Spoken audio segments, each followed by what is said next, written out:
우리 친구들 잘 지내고 있나요? 오늘은 바울이 감옥에서 쓴 편지, 그 두 번째 편지에 대해서 배워보려고 합니다.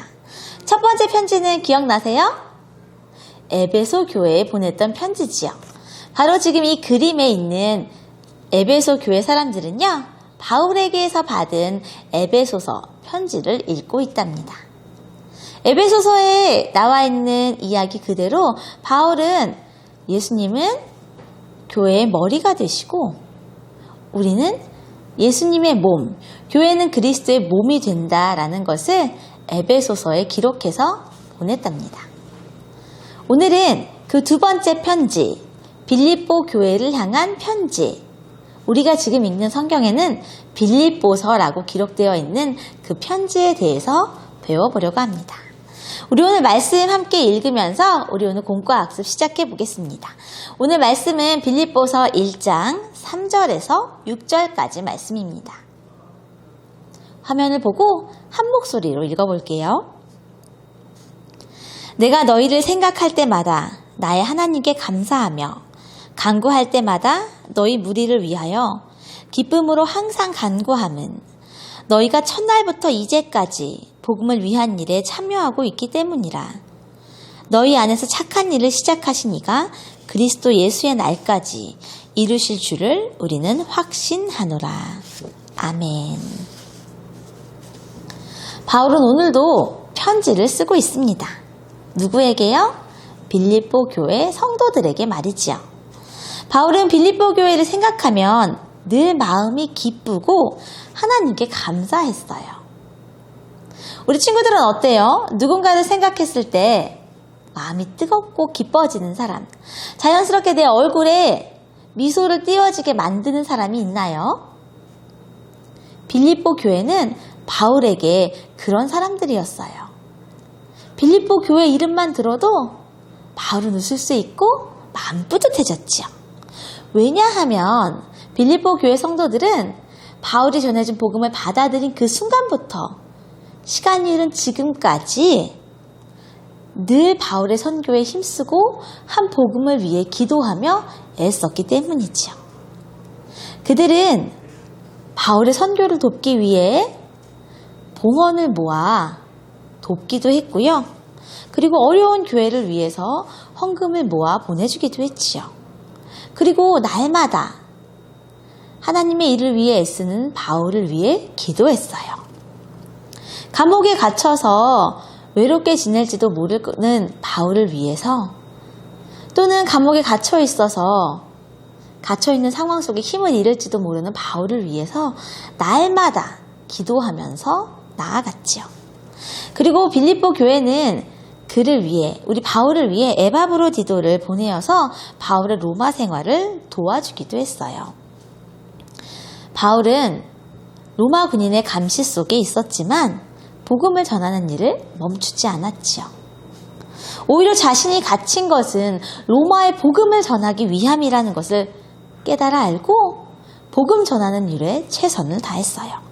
실제로 바울이 갇혀 있었던 그 2년의 기간 동안 오는 사람들에게 매일매일 복음을 전했고, 만나러 가지 못하는 교회들에게 편지를 써서 지금 우리의 손에까지 바울의 편지 옥중 서신이 들려 있답니다. 복음을 전하기 위해서라면 바울은 어떤 고난도 이겨낼 수 있었어요. 목사님이 사진 2장을 가지고 왔어요. 이곳은 바울이 로마에서 머물던 셋집, 갇혀 지내던 곳 중에 하나로 알려진 곳이랍니다. AD 400년대에 이 자리 위에 교회가 세워졌어요. 그리고 오늘까지 이러한 모습으로 이어지고 있답니다.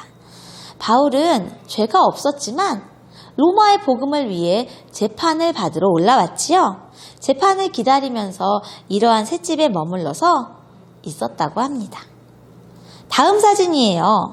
이 사진은요, 바울이 지내던 곳의 모습을 짐작할 수 있게 하는 지하실의 사진입니다. 빌립보서 4장 1절에서 20절을 살펴보면 그곳에서 지내던 바울이 어떻게 지냈는지를 알 수 있어요. 물론 넉넉할 때도 있었겠지요.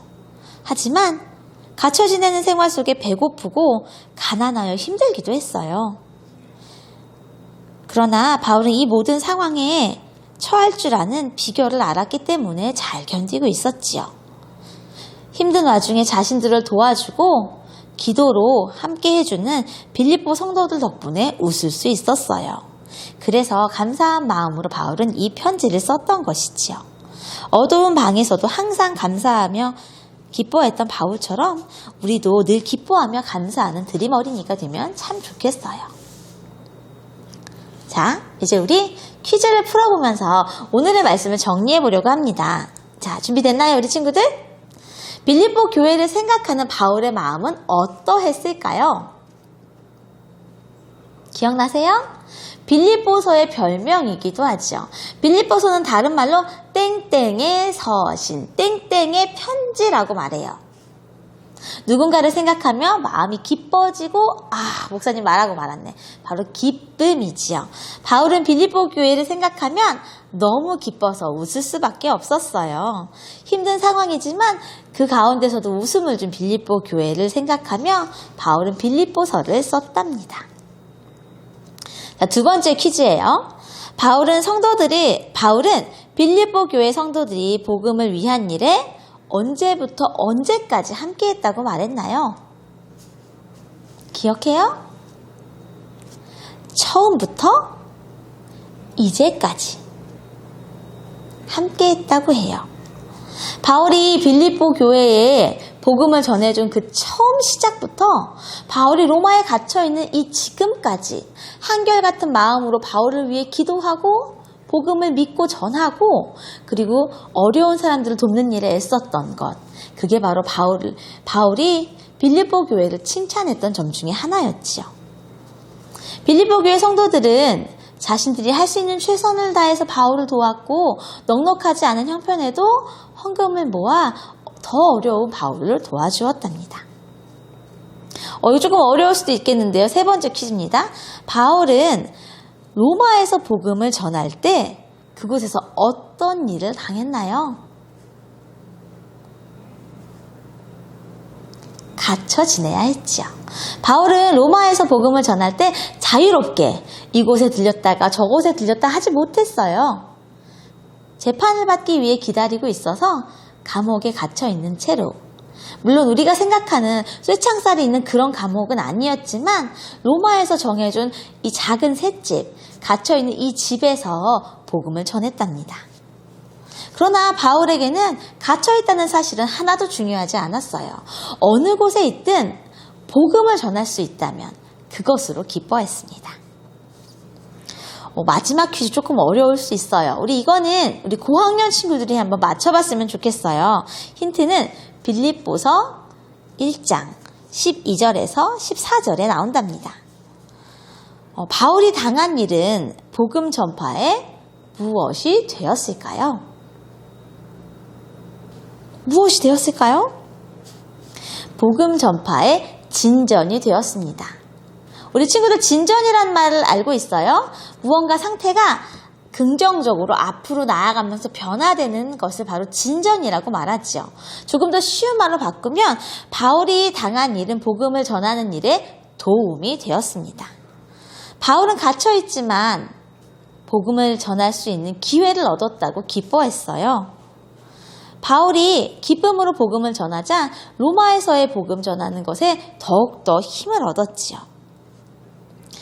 복음은 당시 로마 황제였던 가이사의 집에까지 전파되었어요. 너무 놀랍지 않아요? 이 작은 집에 갇혀 있었던 바울이 전한 그 복음이 로마를 다스리고 있던 가이사 황제의 집까지 들리다니요. 하나님의 복음은 놀랍게도 들어야 할 사람들에게 곳곳으로 퍼져나갔답니다. 바울이 어떤 처지에 있든 복음을 열심히 전하자 하나님은 복음을 전하는 이 놀라운 일을 아름답게 사용하셨어요. 그렇다면 우리는 어떻게 복음 전하는 일에 참여할 수 있을까요? 지금 우리가 친구를 만나지 못하지만 우리가 할 수 있는 일이 있어요. 요즘 한서방 교회에서 세일의 기도회에 열심히 참여하고 있지요? 혹시나 미리 신청하지 못했던 친구들도 괜찮아요. 저녁 8시마다 한소망교회 유튜브 채널로 들어오면 세일의 기도에서 말씀을 듣고 기도할 수 있어요. 예수님을 알지 못하는 친구의 이름을 부르면서 그 시간을 기도하는 것. 그것이 바로 복음을 전하는 아름다운 길이 될 거예요. 자, 우리 오늘 바울은 복음을 전하는 것을 자신의 삶에 가장 중요한 것으로 여겼지요.